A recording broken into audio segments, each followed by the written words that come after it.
Good morning, everyone. I'm Tanisha, and it's my absolute pleasure to welcome you all on the behalf of Whiteboard Education and Research Foundation to the 13th session of the Changemaker of India 2.0, a series dedicated to showcasing individuals who are just not dreaming of change but actively creating it.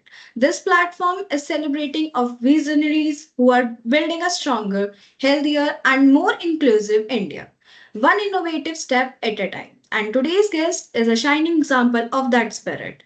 Please join me in welcoming Mr. Prasad Phadke, Chief Busker at a dengue malaria mosquito party, and the visionary mind behind EcoBioTraps, a groundbreaking solution that making waves in public health and environmental innovation. Mr. Prasad is not just a problem solver, he is a problem eliminator. With an impressive career that spans leadership roles at NVIDIA, HP, and Autodesk. He has now channeled his expertise into a mission for the greater good, using cutting edge, eco friendly technology to combat mosquito borne diseases at their root causes. His work recently gained national attention and investment on Shark Tank India Season 3. And for good reason, EcoBioTraps are redefine how we protect communities from deadly disease without harming the environment. Whether you are passionate about entrepreneurship, sustainability, health tech, or social innovation, today's sessions promises insight you won't forget. Let's give a big virtual round of applause and a warm welcome to Mr. Prasad first. So let's begin the conversation, Mr. Sir. So, first, EcoBioTraps tackles one of the world's deadliest killers, the mosquito. What was the spark that made you commit to solving the challenge at the scale? Uh, it's quite, where did this all trigger off? This trigger off with somebody that, I can't name, but in the closer know-how, actually there were two incidents. One incident was where, there was somebody who was very close, who suffered from chikungunya, not so much dengue, but it was so lethal that that person became differently abled for his life, and so he lost his livelihood. He was the only earning member in the family, and there were a lot of repercussions. That was one trigger point that, and this person was very close, that made me elevate and say something missing. On the background of it, for my another venture at that point of time, which was of the straws from wheat stem in part of rural India. I saw a malaria case in which, a pregnant woman lost her newborn child due to malaria. And these two problems really triggered me off, saying that, hey, we've been fighting for this problem for 125 years. Why have we, malaria was incidentally discovered in Sikandrabad, India, not in Africa, by Sir Ronald Ross. In fact, on August 20th. So August 20th, 2 days from now, is also celebrated as World Mosquito Day. Um, and so, that these two incidences of the pregnant woman and this person who lost his job, livelihood, really triggered me to go deeper into the problem, and understand, why the problem is. And then, we thought about how could we solve it in a different manner. Wow, that's such a powerful origin story. It really shows how personal passion can lead to impactful innovation. Congratulations on your Shark Tank India Season 3 success. What was your biggest takeaway from the pitching eco biotraps to the sharks? And how has the journey evolved? Okay, so, what was the biggest take away from Shark Tank? I would say, it just, sweep this, right? two ears, two eyes, two noses, I mean, two nostrils, and one mouth, which basically, tells an entrepreneur that, see with your eyes wide open, listen to feedback, sniff around opportunities with your nostrils, and talk only when you are spoken to, or with using the right words. A bunch of insights that the sharks gave us a year and a half later.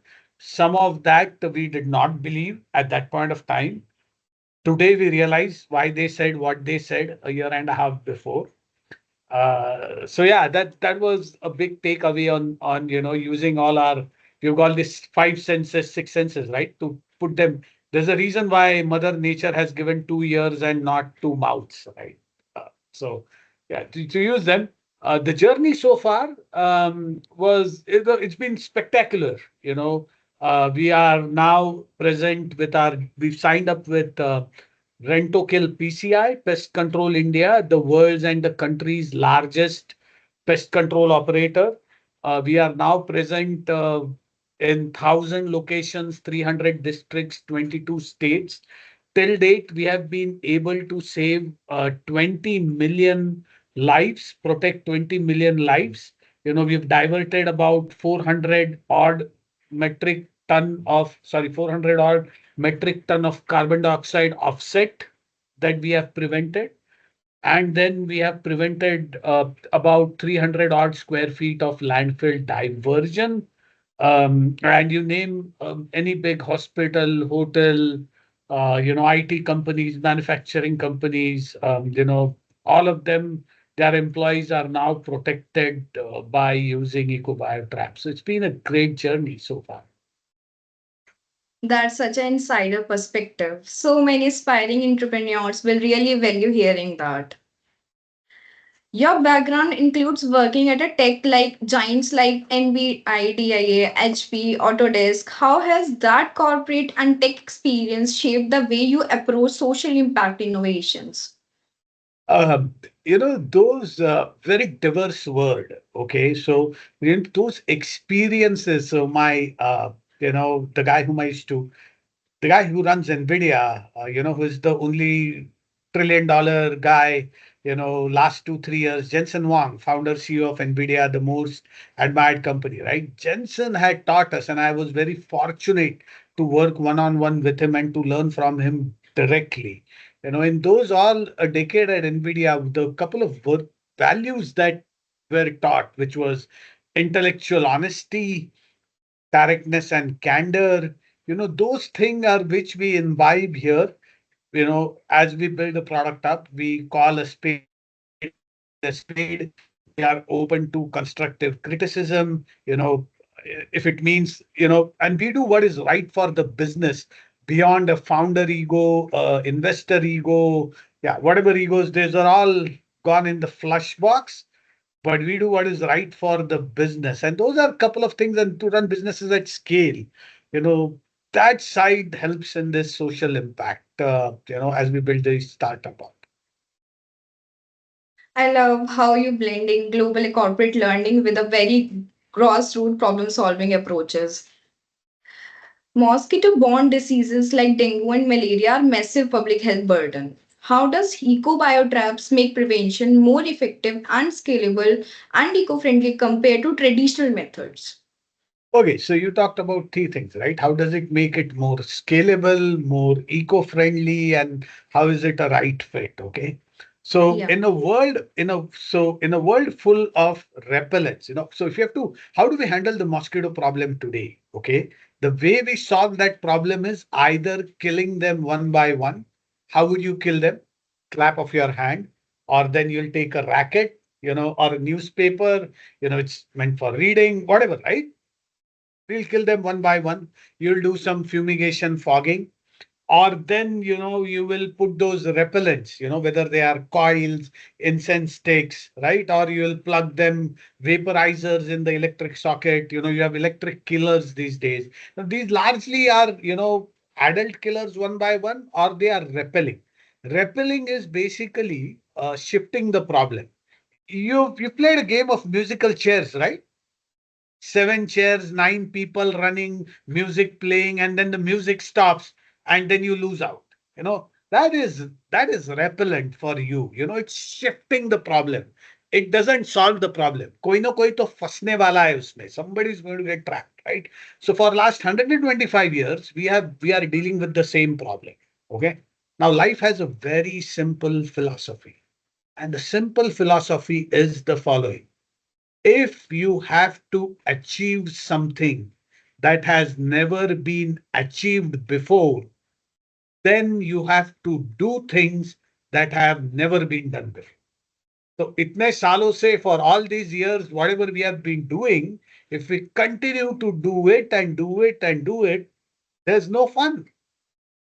It's not going to solve the problem. So we decided that, let's look at the science. And the science is screaming and telling us that one mosquito bite, the next time a mosquito has bitten you, you have donated blood to create 3 crore mosquitoes in a span of 1 month, which means the rate at which mosquitoes multiply beats COVID by a factor of 10.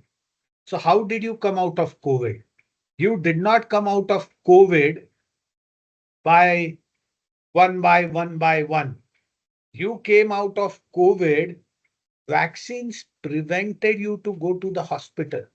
People took vaccines, they still got COVID. But what happened was you didn't land up into the hospital.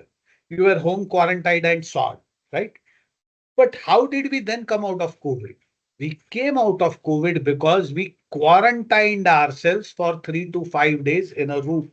Today, it has become a standard practice that if I get viral, the first thing that I do is I cover myself with the mask, or 1 or 2 days, I try not stepping out of the house so that that viral doesn't multiply. So, which means the science has not is not only telling us, but via COVID, we have learned that when you have a massive force multiplier, the way to come out of that massive force multiplier is to break the chain of transmission.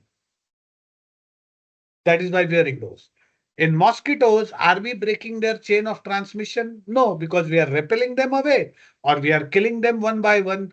1 by 3 crore mosquitoes, 140 crore people. If every person gets bitten 10 times, how many crores of mosquitoes are we talking about, and how are you going to kill them one by one? Right? So you have to target the problem at the root, eliminate it from the root, and hence we built that device which you see in front of me, which is eco-friendly because it is made by recycling corrugated boxes. Okay. So this is made by recycling corrugated boxes, waste, right? This does not have any chemical, no insecticide, no pesticide. It has an attractant in that sachet and a killing ingredient mechanism of surface tension or silicon PDMS, something that is present in the lipstick that we use, all the cosmetic products. The same ingredient is used over here to deprive mosquitoes from oxygen. The reason your lipstick, when you keep it outside, doesn't puzzle out, doesn't fizz out, is because oxygen doesn't go in, moisture doesn't go in. Similarly, after adding water to this device, the first thing that happens is the female mosquitoes get attracted to lay eggs over here. So she comes and lays eggs over here. And after laying egg, the killing ingredient, which is the silicon PDMS, which is the same thing that you in the lipstick, make sure that the eggs, larva, pupa, they don't get oxygen. When they don't get oxygen, they will die, right? So tomorrow, if you punch my nose at my mouth, and I'm not able to breathe, I will die. Right? Did you need an insecticide for me? Did you need a chemical for me? It's a mechanical action that eliminates it. So no harmful use of, any fumes, no electricity, just water, and target the source. That's a great mix of science and sustainability, so much smarter than the quick usual fixes. So, how do you convince government bodies, communities, and corporates to adopt an innovation solution in a space dominated by old methods?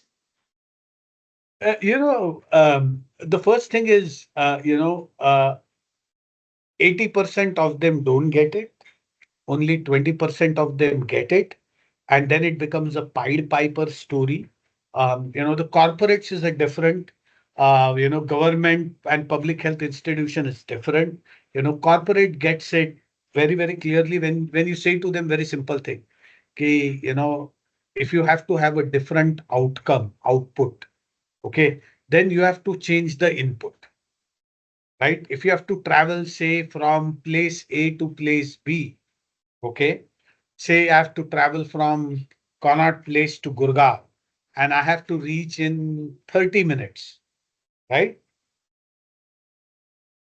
Okay, that will only be possible at 12 o'clock in the midnight, probably between 12 to 4 in the morning. But if I have to go in 30 minutes at 10 o'clock in the morning from Connaught Place to Gurgaon, not possible unless I have an helicopter, whatever, different mechanism, right? Different.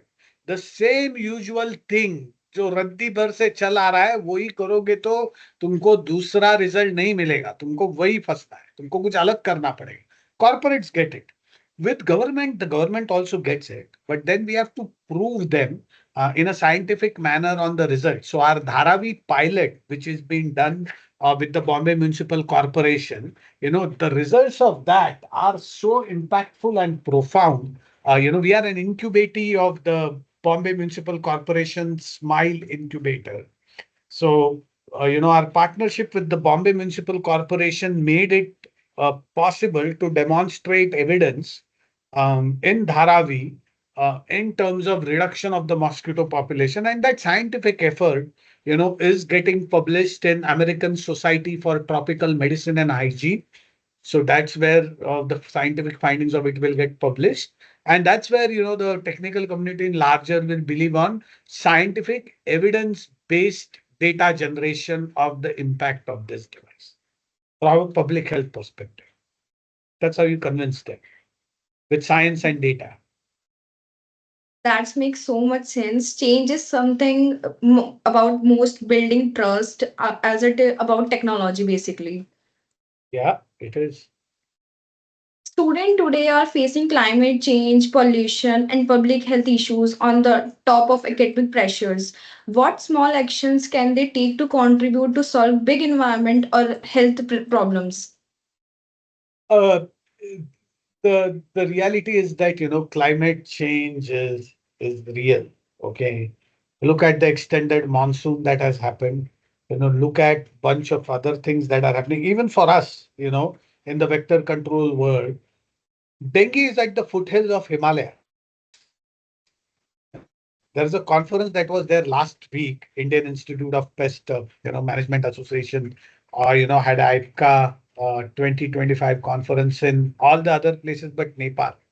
You know, who would imagine that, dengue is Himalaya foothills also, right? But it's everywhere. I would say for everybody is to be vigilant, applying it to us to make sure that, you don't, throw away stuff, do not litter stuff, because if you litter stuff like, you have thrown something away, small, cap of the bottle, okay, a small cap like this small, okay, and due to rains, it accumulates water and it becomes a breeding ground for mosquito. You know, they all need is this much of water. That's it. So, you know, the advice to students is climate change is real, face the reality and what you can do in terms of, non harming the climate and not harming the environment. Yeah, do your bit. That's such a practical takeaway, easy to remember and easier to implement today. Public health innovation requires both trust and proof. How did you build credibility for EcoBioTraps among experts, investors, and communities? Okay, expert investor. So trust, right? The big thing comes is when you have scientists, okay? when we rallied around with India's premier vector control entomologist or scientist, and when we sent this to them, they evaluated themselves, and then they started backing our innovation. They started helping in making our product better. So once we had the top, out of the top 100 in the world, when we had the top five out of those 100 with us, helping our cause, joining our cause, to improve the product, it changes perspective, because then suddenly, the government, public health authorities look to you differently. Then we subject ourselves to the Dharavi's test where we get the results. That's, the results tell their story. But the way you build trust with your first customers, is with the scientist. And then once the customer starts to see the effect of the product, then it spreads like a wildfire. As simple as that. It's inspiring to hear how persistence and data together can really open the doors. Having worked with cutting edge technologies in your previous roles, how do you ensure that innovations remain practicable, affordable, and accessible for the masses? The one thing that we learned is, and typically so true with India, okay? When we were building NVIDIA, it was all about quality, stability, reliability, longevity, all of that. Okay. But in India, two words are very, very, very crucial, you know, affordability and availability, right? Is it affordable to the pocket of an Indian consumer? And is it available everywhere, which means can it scale, right? To our example, we've made it cheaper than every other solution over there. It's cheaper than fogging, it's cheaper than using repellents, and by a factor of X. So it becomes very affordable, sustainable in two angles. One is obviously recycling waste, so sure, sustainable.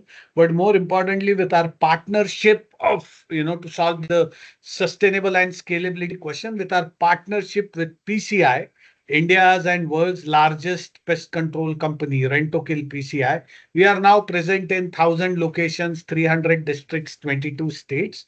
And eventually, at some point of time, we will get into every single corner of the country. With just 2 years of operations, if we can go into 1,000 locations and 300 districts in 22 states, our roadmap is within a year and a half to cover the entire country, every single district, if you will.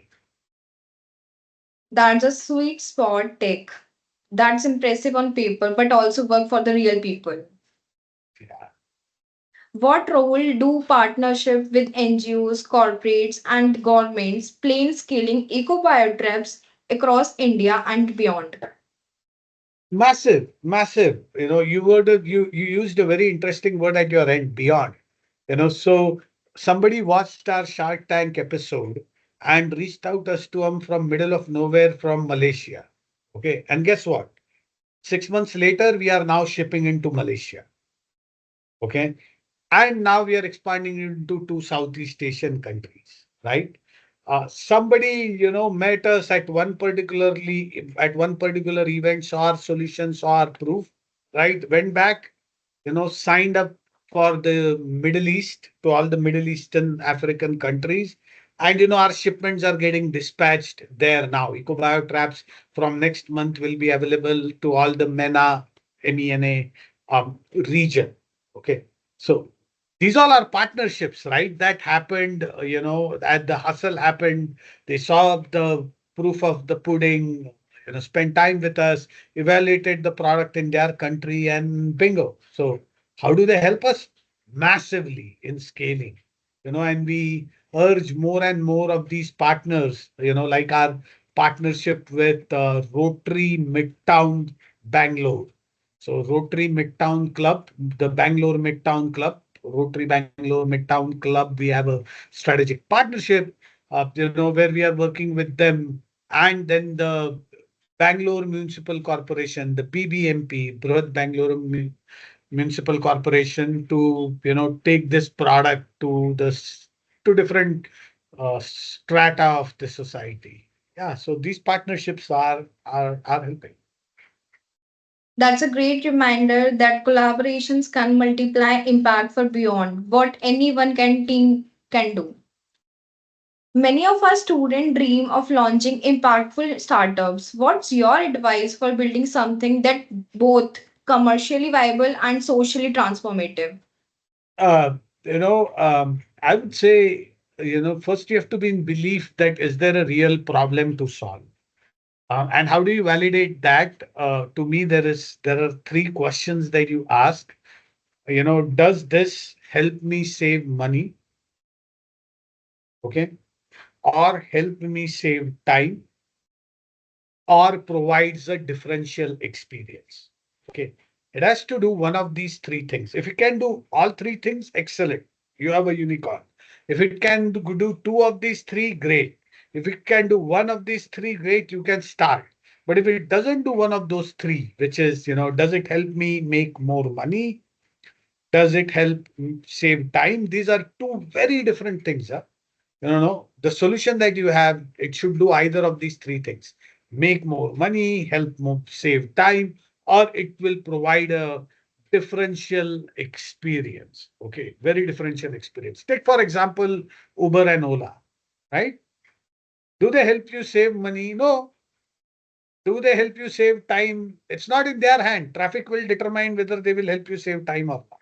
But does it give you a differential experience? Yes, because earlier I had to beg to taxi walas in Mumbai or at the airport or rickshaw walas, and they will decide their fancy if they want to come to that place at their time and stuff like that. Here, I don't have to beg.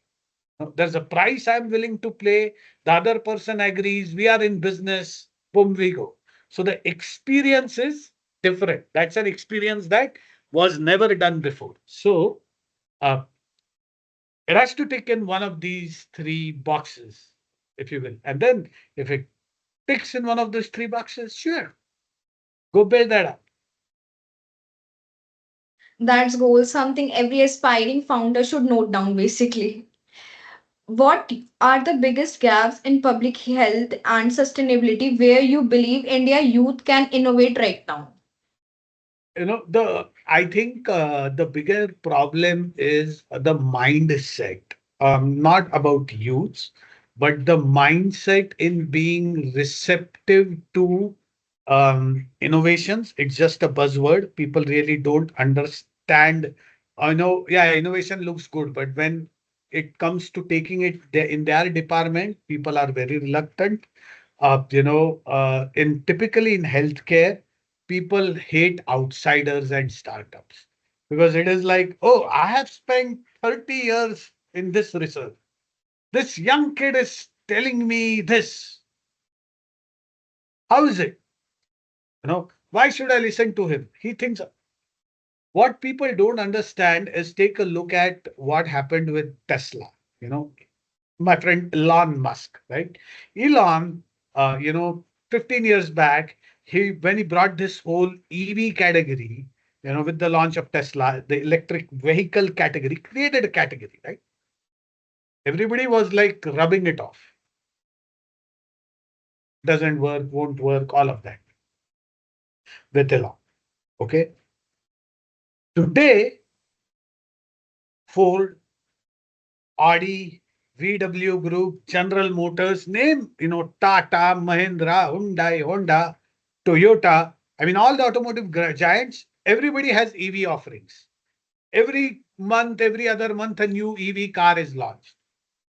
So, who was Elon Musk? An outsider. He had no experience of automotive industry, nothing. And he was telling the father of automotive, Henry Ford, right? Ford. He was telling all of the automotive guys who were there for donkey years that your business is going to go disrupt you if you are not going to change to EV. Suddenly, everybody has EV platform, right? So, you know, some point of time, people will realize what the youth of today should do to answer your now question based on this data points is rally around with these examples and throw it out in social media and that hey, if there is change that is going to happen, it is not going to be come from within. It will always be an external force that will drive change. That's law of nature. Whether you take a Tesla example, whether you and look at Ola and Uber, right? They were no transport companies, zilch of transport. Look what they have done to disrupted transportation. Similarly, many other examples will follow. The youth of today needs to take this example and then, rally around people and, make people realize that outsiders have come in and changed the game. So yeah, be receptive to newer ideas and innovation. Such a fresh perspective. There are opportunities that most people don't even think about. Yeah. Beyond resumes and degrees, what qualities do you value most when hiring or collaborating with the young talent? Hunger, are you hungry? Are you hungry? Do you have an appetite to do something else? For me, the qualification, the degree, or whatever is secondary. I don't say it doesn't matter. I'm just saying it's secondary. But if you're not hungry to make a difference in life, yeah, then that's a thing that, you know, doesn't go down well. That's so encouraging. Student watching this will definitely feel more confident now. Are there opportunity for internships, projects, or collaborations at EcoBioTraps for students who want to get hand-on experience in sustainability and public health? Yes. So we have three opportunities, I would say, for interns basically. Number one opportunity is, we are looking at the our carbon footprint calculator from a sustainability perspective. So, we are looking at starting, like for example, we are only calculating our carbon footprint on the raw material that we use on the product. What we are not counting is, assumingly after using our device, there are three fogging incidences every month that reduce. That three fogging incidents, every incident needs 1 liter of petrol, and then that petrol burns, generates this, that, all of that waste, right? So the net carbon footprint calculator, we need, interns who can help us kind of, collate all of that data and build it all together. That's the first, internship opportunity that we have at EcoBioTraps. The second intern opportunity that we have is we are not yet developed totally on our e-commerce and quick commerce platform. So next year we want to go to the e-commerce and quick commerce platform. So we want somebody who can, build it along with us as we go in that journey. Somebody who is young, fresh mind, to take care of our e-commerce, quick commerce, mechanism, and how we drive incremental business from there. So largely, yeah, these two current opportunities, and we do have on and off opportunities, in the product development side, but that's more chemistry, organic chemistry, technical oriented. That's fantastic. Real world experience is the best kind of classroom. Absolutely. How do you personally stay motivated when dealing with challenges in scaling a mission driven venture? The thing about life is when you don't have an option and that's the only option in front of you, then you have no other place but to be motivated. Okay, so yeah, the way to stay motivated is, I look at, people who are, I mean, I consider myself to be very privileged that I have a house to stay, food to eat, a wonderful family, and all of that. And there are so less deprived people that, they don't have those privileges and they struggle for their living. Bombay is a classic example where you see that fight of food and hand to mouth fight and all of that happens right in Mumbai. So that really inspires, that saying, "Arey, apne paas mein to itna hai. I have so much than somebody who is deprived." And yeah, fortunate man, why give up? Let's go. If that person is fighting in today's torrential rain as it's pouring heavily right now, and still learning hard for his living to make a difference. we are less privileged, not getting soaked in water. So, if we are more privileged, that guy is less privileged. Yeah, I mean, that's a great motivation just to look at people and say, wow, we are so well better of that person. Yeah, let's do something good with this life that, Mother Nature has bestowed us with. That's so relatable. It's reassuring to know even leader have to recharge and refocus. What is your long-term vision for EcoBioTraps and where do you see your innovation impacting the world in the next 5 to 10 years? Um, so, if we can, there are about 4 billion people at the risk of dengue, malaria, chikungunya, all over the world. That 4 billion is probably going to go to 6 billion very sooner. And if we can protect maximum of them with our solution and make sure, whatever our 2 cents are in this journey, on the most lethal predator on the planet and protecting the 4-6 billion people that are vulnerable to mosquito-borne diseases, I would think that would be a mission well achieved. Now the investors would say, yeah, that's good, but what about for us, who have invested? And for them, our goal is to by 2027, 28 to list ourselves on the stock exchange, on the social stock exchange and derive shareholder value back. That's such a bold and exciting vision. I can't wait to see it to come to alive. Thank you. Let's take question from the student. Any student having any query, then they can raise their hands or send them messages in the chat box. Okay, so let's take question from the chat box. Hi, sir. My question is what advice would you give to someone facing setbacks or rejections in their early stage days? What advice? There's no advice. The thing is just face rejection. I'll give you my example.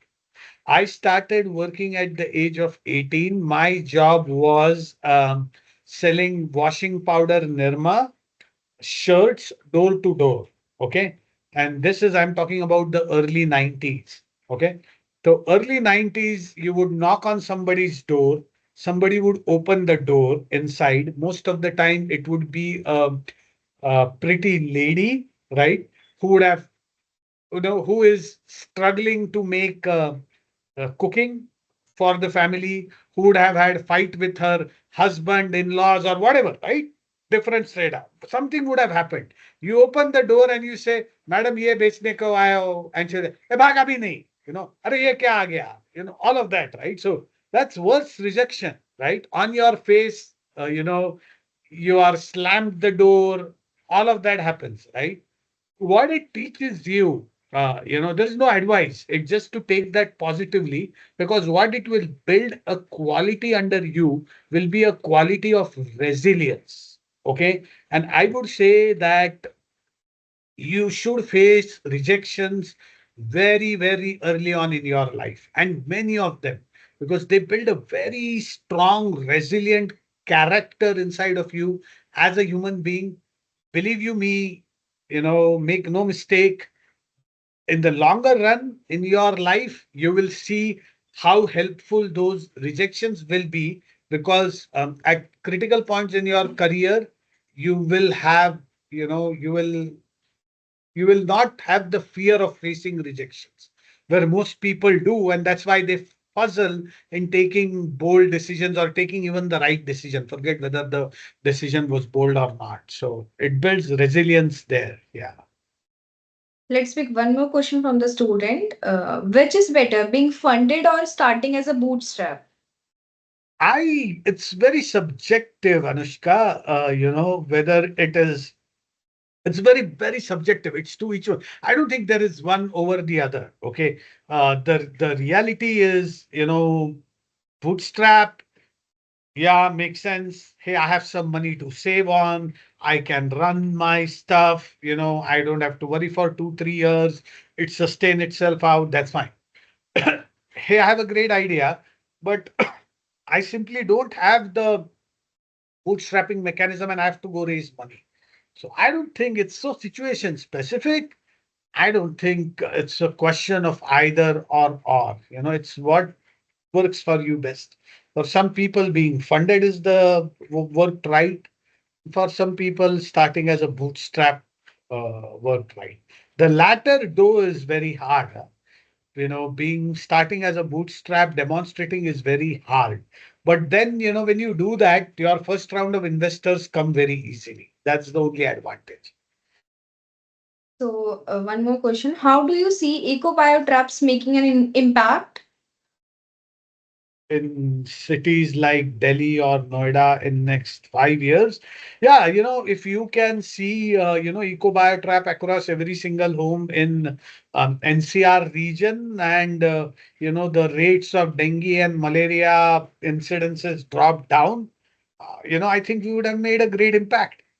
That, like we have testimonials in Dharavi where people come and say there were so many people infected with dengue last year.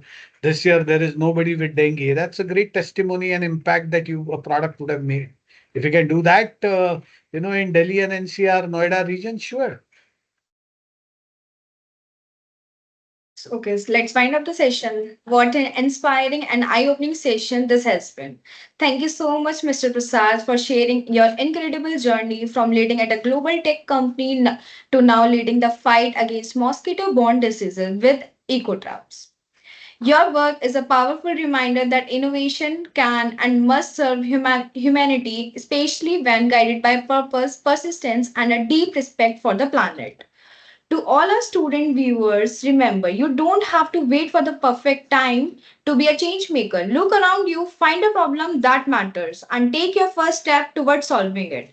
At Whiteboard Foundation, we are proud to walk with you on this journey with free upskilling sessions, mentorship from industry leaders, and real world opportunities that help you bridge the gap between learning and doing. Once again, thank you, Mr. Prasad, and thank you to everyone who joined us today. Let's continue building a nation where technology meets compassion and where every change maker finds their runway.